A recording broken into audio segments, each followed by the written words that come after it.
And Indiana has done it. Their first ever Commissioner's Cup championship, knocking off the Minnesota Lynx. This is Howard setting up McDonald, knocking down the tray. Finds it cutting McDonald, easy dude.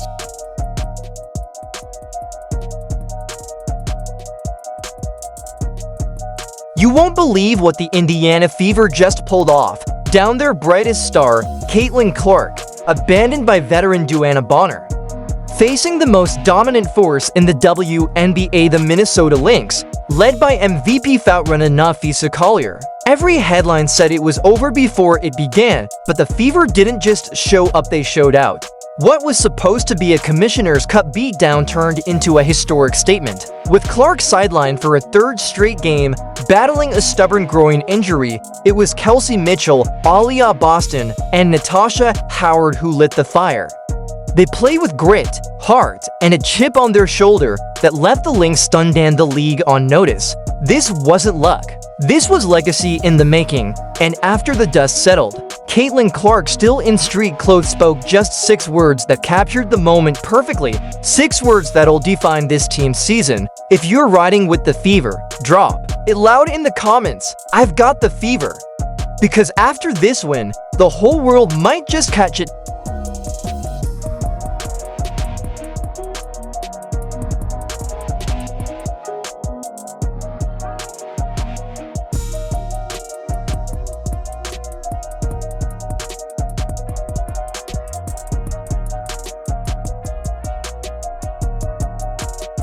That's not the only kind of fever Indiana's been dealing with. Their roster wasn't just bruised, it was bleeding. DEIR is Dantas, thousands of miles away, representing Brazil in the FIBA America, leaving a gaping hole in the front court.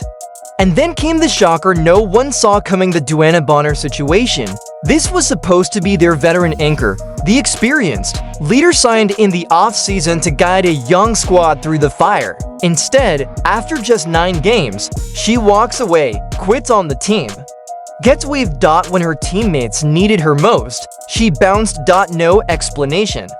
No goodbye, just gone. It wasn't just a roster hit, it was a betrayal. And yet, even with all that chaos, the Fever still found a way to rise in her status. Just how did she look? How did she feel today during shoot-around? And is she making progress and getting closer to playing? She's making progress. She's making progress. You know, I think, again, top of mind, I think I told you this afternoon, is just long-term. You know, making sure that we don't have any setbacks. You know, making progress and feeling good are 2 different things, and we want to make sure that she feels good. We want to make sure that she's confident. We want to make sure that we're not putting her in a position to have any setbacks, and that's the priority right now. Let's talk about the mountain the Fever had to climb. They weren't just facing a good team, they were up against a juggernaut. The Minnesota Lynx came into the game with a league-best 14-1 record. The defending Commissioner's Cup champions playing at home. Hey Fever, I miss you. In front of a sold-out, roaring crowd, and at the center of it all, Napheesa Collier, the MVP frontrunner, dominating both ends of the floor. The odds?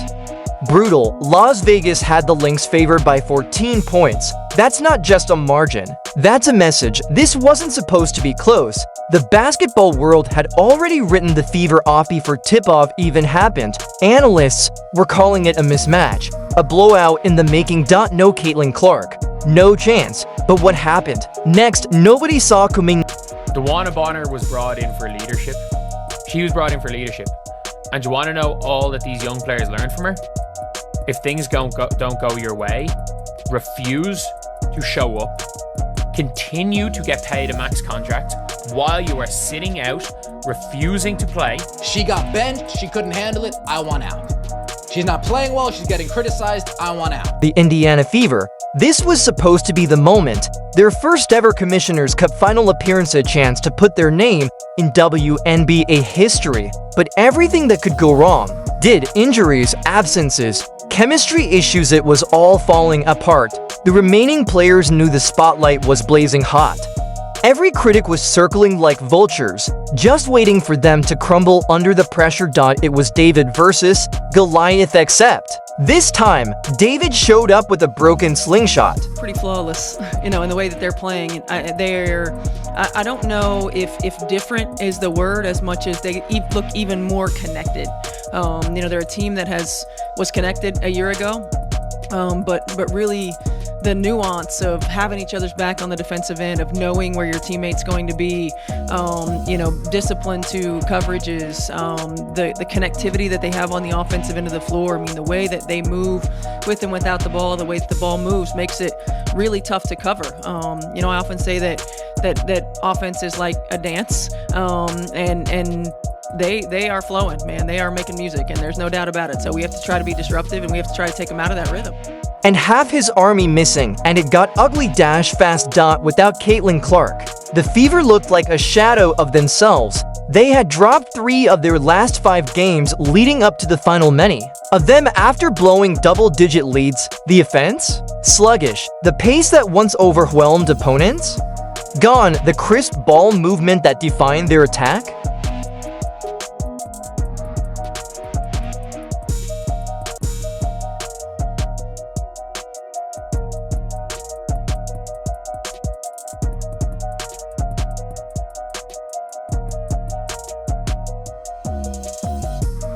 Vanished. In its place, chaos. Players abandoned a system. No extra passes. Just ESO plays, forced shots, hero ball. They stopped trusting each other, and fans could see it happening in real time. This wasn't the team that had captured hearts all season. It was a team hanging on by a thread, trying not to fall apart on the biggest stage of their lives. This is your first season with this batch of players, and so I'm just wondering if the Commissioner's Cup is just a stepping stone for greater things to come. Well, I hope so. But at the same time, we want to take care of business now, right? We want to win a cup. So we're not looking at it necessarily as a stepping stone. We're looking at it as an opportunity to win. And then we're looking at it, as coaches, as an opportunity to continue to stack days. We haven't had a lot of consistency in our lineup, and so we haven't really built that camaraderie and connectedness that we need in order for us to be successful. But we can take another step towards growth. Another step towards consistency on the floor, in execution, in energy level. We're playing the best team in the league right now, and we've got to come out and we got to play our A game. Let's talk about Aliyah Boston. She's one of the Fever's most powerful weapons, but in this game, she was neutralized not by the defense, but by a lack of touches. Boston is at her best when she gets the ball deep in the paint in her sweet spots, but time and time again, she established strong position, called for the ball, and watched as her teammates settled for contested jumpers instead. The frustration was written all over her face. Without Caitlin Clark on the floor, the team's entire identity unraveled. Clark wasn't just their top scorer or assist leader, she was the engine of their offense. She directed traffic, moved the ball, and made sure everyone was involved. Without her presence, the Fever looked disorganized and stagnant. Opposing defenses noticed too. With Clark out, they zeroed in on stopping Kelsey Mitchell and Aliyah Boston, collapsing the paint without fear of getting burned from the perimeter or off the dribble. The result, a sluggish offense and a defense constantly on its heels. When asked what it would take to turn things around, the message was clear. It starts with disruption. We have to be physical. We can't let them move the ball freely. We've got to be elite in our on-ball screen defense, the coach said. This team reads and reacts well. We have to be sharp at the point of attack and guard one-on-one. Without relying on early rotations, ultimately, the focus must shift to defense first, disrupt their rhythm, force turnovers, and get out in transition. Because letting this opponent run their offense on their terms, that's a recipe for disaster. What was supposed to be a historic Commissioner's Cup appearance for the Indiana Fever quickly turned into something more, a moment of truth for the entire roster. With Caitlin Clark sidelined, the question wasn't just whether they could survive, it was whether they could win. Could they rediscover the ball movement, chemistry, and heart that made them special in the first place? Could they come together and prove that they were more than just one superstar at first, it looked like a steep climb, but that struggle, it only made what happened next even more incredible. Head coach Stephanie White has a mantra: pressure is a privilege, and under pressure, the Fever delivered. They didn't just show up, they stormed into the home of former champions and took them down on their floor in their house. How does it feel to bring Indiana their first championship? It feels great. We knew we had to come in with energy. They're a great team and we knew they'd go on runs. But we were focused on containing them and then going on our own. From the opening tip, you could see it. This wasn't the same Fever team that struggled without Clark. This team had fire. They were locked in, hungry, and playing for something bigger each other. They were playing for their fallen star. What gave you the confidence to come in here and take down this team on their home floor? We knew we were capable. God equipped us.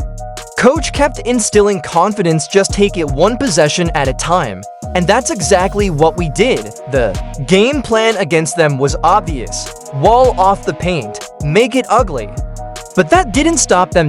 Kelsey Mitchell stepped into the spotlight and owned it. From the opening quarter, she attacked the rim and drilled threes with deadly precision, shooting 41% from beyond the arc. She wasn't pressing, she wasn't forcing. She was just hooping, confident, efficient, lethal. Then there was Aliyah Boston finally unleashed. With space to operate and better ball movement, she got the touches she needed and made the Lynx pay. Boston dropped 12 points, grabbed 11 rebounds, and dished 6 assists, outplaying all-star forward Nafisa Collier and showing exactly why she's a cornerstone of this franchise. How did you get going late in this game? It started with TSH. She kept putting pressure on them, attacking from different angles.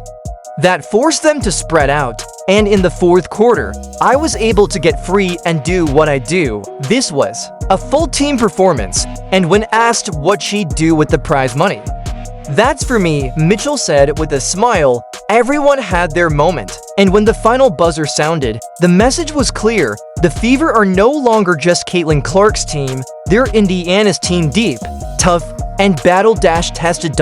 As Aliyah Boston put it best, everyone is important. I think everyone matters, really played their role. We really handled that fourth quarter. Natasha Howard delivered an MVP-level performance that caught everyone off guard and changed the entire game. Howard earned Commissioner's Cup MVP honors with 16 points, 12 rebounds, 4 assists, and 2 steals. Howard finds a cutting McDonald easy deuce. Beautiful read by Natasha Howard and Ari McDonald. That opened up the three-point shot. Howard, the steal, open floor in front of her. Got the lay. Indiana battling. This crowd is quiet. Natasha Howard is a former Defensive Player of the Year, knows the ball is coming to Nafisa Collier. Just gets that deflection, gets going in the open court. And it is all Indiana in terms of the momentum in this game right now. This building is quiet. She went 8 for 8 from the free throw line, showing ice in her veins under pressure. Howard's defensive intensity was key. She guarded Nafisa Collier and limited her to tough shots while forcing 5 turnovers. Her performance was absolutely dominant when the Fever needed it most. It was a team effort tonight, but with 16 points, 12 rebounds, and 4 assists, your MVP is Natasha Howard. Music MVP, MVP, MVP. Applause. Sophie Cunningham brought the fire the team needed off the bench. She provided a significant spark, with 13 points and 7 rebounds, including 3 three-pointers that helped the Fever rally from an early deficit. Cunningham's clutch performance had fans going wild. Gives it up to Mitchell, Mitchell over to Cunningham. Long range, bottoms, big-time trifecta, Sophie Cunningham. Lexi Hall stepped up with huge contributions that proved she belongs on this stage. She wasn't going to let this opportunity slip away. New signing Ari McDonald made an immediate impact, too, contributing 12 points and giving the team exactly the spark they needed. Her return to the roster couldn't have been more perfectly timed. If you enjoyed the video, make sure to hit that like button, and if you didn't, go ahead and hit dislike. I can take it. Either way, drop your thoughts in the comments below, and don't forget to subscribe with notifications on so you never miss a future update. I'm your name with Fast Break Files. See you in the next one.